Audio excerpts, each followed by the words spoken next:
আজকে আপনাদের সাথে টমেটোর চচ্চড়ি রেসিপি শেয়ার করব, যেটা খুব সহজ এবং ইজিলি 10 মিনিটের মধ্যে আপনারা বানিয়ে ফেলতে পারবেন।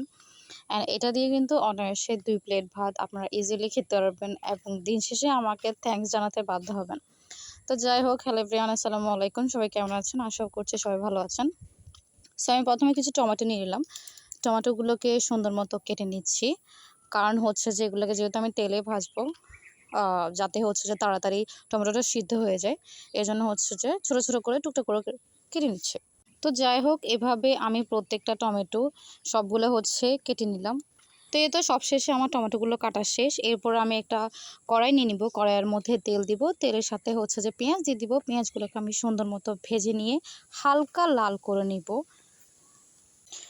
লাল হওয়ার কিছুক্ষণ পরে এর মধ্যে হচ্ছে আমি কাঁচামরিচ দিয়ে দিব। কাঁচামরিচটা আমি কুচি কুচি করে কেটে নিয়েছি, আপনারা চাইলে লম্বা করেও কাটতে পারেন, সেটা হচ্ছে যার যার ইচ্ছা। এরপরে আমি হলুদ দিয়ে দিচ্ছি সামান্য পরিমাণে, তারপর হচ্ছে সামান্য পরিমাণে লবণ দিয়ে দিচ্ছি, তারপর হচ্ছে দিব সামান্য পরিমাণে মরিচ। আপনারা চাইলে ঝালের পরিমাণটা বাড়িয়েও বা কমিয়ে দিতে পারেন, সেটা আপনাদের ইচ্ছা। তো এরপর এই যে আমার যে টমেটোগুলো আছে, কেটে রাখা টমেটোগুলো আমি আমার এই যে কষানো মশলার মধ্যে সুন্দর করে দিয়ে দিব। এই যে দেখুন, এক এক করে আমি প্রত্যেকটা টমেটো আমার কষানো মশলার মধ্যে সুন্দর করে দিয়ে দিচ্ছি। এরপর আমার যে টমেটোগুলো আছে, টমেটোগুলোকে আমি খুন্তির সাহায্যে নেড়ে চেড়ে মশলার সাথে ভালো করে মিশিয়ে নিব। কারণ টমেটোটা হচ্ছে, এখানে আমি কোনো ধরনের পানি দিব না। এখানে যে তেল আছে, ওই তেলের উপরে হচ্ছে টমেটোকে আমি ভালো মতো ভাজবো, কারণ টমেটো থেকে এমনিতেই হচ্ছে আপনার পানি বের হয়। তারপর টমেটোতে আমি 2টা ডিম দিব। ডিমগুলোকে তেলের উপরে ভালো করে ভেজে নিচ্ছি, কারণ টমেটোর চচ্চড়িতে যদি আপনারা ডিম ইউজ না করেন তাহলে সেরকম একটা মজা হবে না। যেহেতু টমেটোর চচ্চড়ির স্বাদটা বাড়ানোর জন্য হচ্ছে আমি মূলত এই ডিমটা টমেটোর চচ্চড়ির সাথে দিব।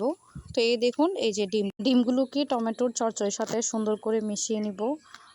এই যে দেখুন, এখানে কিন্তু আমার টমেটো থেকে পানি বের হয়ে গেছে। যদি আমি এখানে কোনো এক্সট্রা পানি ইউজ করিনি, আপনারা যদি পানি ইউজ করেন তাহলে এটা খেতে পানি পানি হয়ে যাবে, তেমন একটা স্বাদ লাগবে না। রান্নাটাকে আমি আরও চুলায় কিছুক্ষণ রেখে যে পানিগুলো বের হয়েছে টমেটো থেকে, ওগুলোকে সুন্দর মতো টানায় নিব। যদিও অনেক দিন পরে ভয়েস ওভার করছি, জানি না কেমন হয়েছে। এতদিন ঠিকমতো কাজ করতে পারি নাই, যেহেতু আমি শ্বশুরবাড়িতে আছি। ইনশাল্লাহ সামনের মাসে আগের মতোই ঠিকমতো কাজ করে যাব। সবাই ভালোবাসা দিয়ে পাশে থাকবেন। তো এই তো আমার এই যে রান্নার যে লুকটা, ওইটা আমি কিন্তু ধনিয়া পাতা দিতে ভুলে গেছি, যে ধনিয়া পাতা